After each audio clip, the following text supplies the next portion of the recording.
Орой минь төргийн өнгөрсөн 24 цагт дэлхийд дахинд болж өнгөрсөн үйл явдлуудаас онцлог 5 мэдээг томилон хүргэе. Онцлог мэдээний 5 дугаарт коронавирустай холбоотойгоор дэлхийд дахинд ямар үйл явдлууд болж өнгөрснийг томилон хүргэх гэж байна. Өнөөдрийн байдлаар дэлхийд даяар 74.5 сая хүн коронавирусын халдвар авч 52.3 сая хүн эдгэсэн үзүүлэлттэй байна.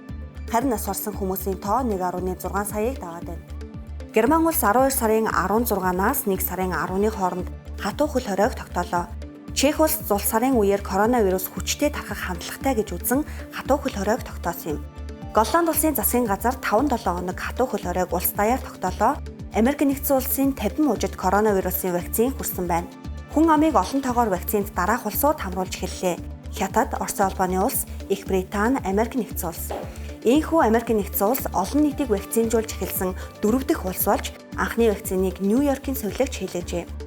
Модерна, Спутник 5 вакцинууд хүнд хэлбэрийн ковидын эсрэг 100% үр дүн өгч байгааг тогтоожээ. Вакцин хийлгсэн хүнд хэдий ковид туссан ч хизээж хүндрэхгүй гэсэн үг юм. Хойд Солонгос Спутник вакциныг авчээ. Оросын төрийн думын 3 депутат тутмын нэг нь коронавирусаар өвчлсөн гэдгийг Володин мэдэгджээ. Одоогоор эмнэлгүүдэд нийт 27 депутат хэвтэж эмчлүүлж байгаач. Өнгөрсөн 7 хоногт коронавирусаар халдварласан хүмүүсийн тоо дэлхийд даяар 4.3 саяд хүрсэн нь пандемик эхэлснээс хойш бүртгэгдсэн хамгийн өндөр тохиолдол болоод байна. Дараагийн онцлог мэдээг хүргэе. Америк нэгдсэн улсын муж бүрийн сонгуулийн төлөөлөгчид санал хурааж, ардчилсан намаас нэр дэвшигч Жо Байден ерөнхийлөгчийн сонгуульд ялалт байгуулсныг бацтгалаа. Сонгуулийн санал хураалтын нийт дүн Жо Байден 306, одоогийн ерөнхийлөгч Дональд Трамп 232 төлөөлөгчийн саналыг тус авсан нь баталгаажлаа. Өмнө нь Дональд Трамп сонгуулийн үр дүнг лөөвөр орсон бодлаантай гэж хэд хэдэн муужуудад саналыг дахин тоолохыг шаардаж шүүхэд хандаж байсан боловч эцсийн дүнд ийхүү илт ялагдлаа. Америк нэгдсэн улсын 50 мужаас дор хаяж 270 санал цуглуулсан нэр дэвшигч ерөнхийлөгч болох хуультай юм. Энэхүү маргааныг эцэслэхийг хүлээж байсан Орос улбаны улсын ерөнхийлөгч Путин ялалт байгуулсан Жо Байден баяр хүргэсэн байна. Цаашид муж бүрийн саналыг Конгресс хүлээн авч нэгтгэснээр 2021 оны 1 сарын 20-ны өдөр шинэ ерөнхийлөгч тангараг өргөж үүрэгт ажилдаа орох үлдлээ. Онцлог мэдээний 3 дугаарт 6 настай хүүгийн тухай итгэмээргүй мэдээллийг хүргэж байна. 6 настай Жорж Джонсон гар утасныхаа тоглоомонд хит их донтож Sonic Forces тоглоомоор тоглох явцдаа эцэг эхтэй мэддэлгүйгээр App Store-оос төрөл бүрийн нэмэлт багц авсаар $16,000 үрж өргөжээ. Хийсвэр буюу виртуал мөнгөөр аваад байна гэж бодож байтал ээжийнх нь картнаас бодит мөнгө урсаж байсан гин.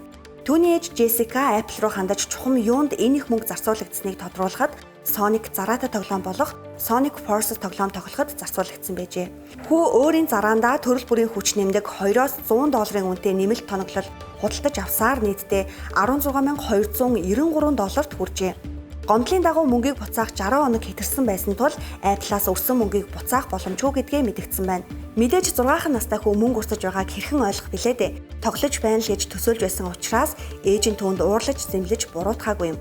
Энэ мэд эрсдлээс эцэг эхчүүд минь болгоомжтой хандах хэрэгтэйг сануулсан явдлыг бид та бүхэндээ хүргэлээ. Дараагийн мэдээ алсгалаас авчирсан дээжийг Японы эрдэмтэд хүлээж авлаа. Японы эрдэмтэд 300 сая км зайтай астероидоос ирсэн дээжийг хараад хэлэх үггүй болжээ.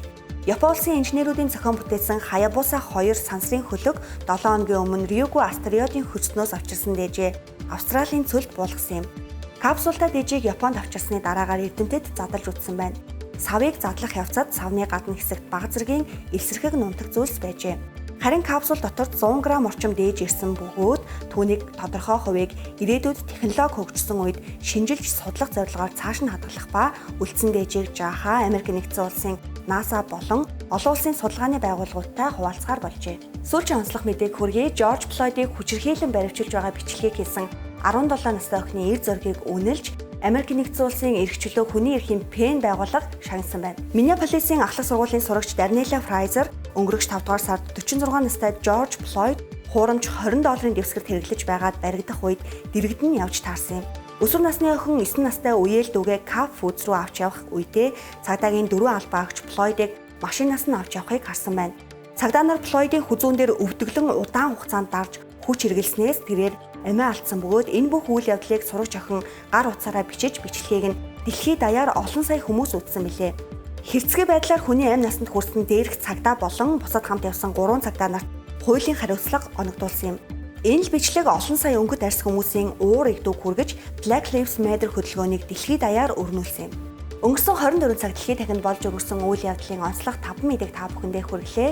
Хэрвээ бидний хүргэж амжаагүй мэдээлэл байгаа бол та комент хэсэгт бичиж үлдээгээрэй. Бидний бэлтгэсэн мэдээлэл танд таалагдсан бол манай Facebook хуудсыг дагаарай.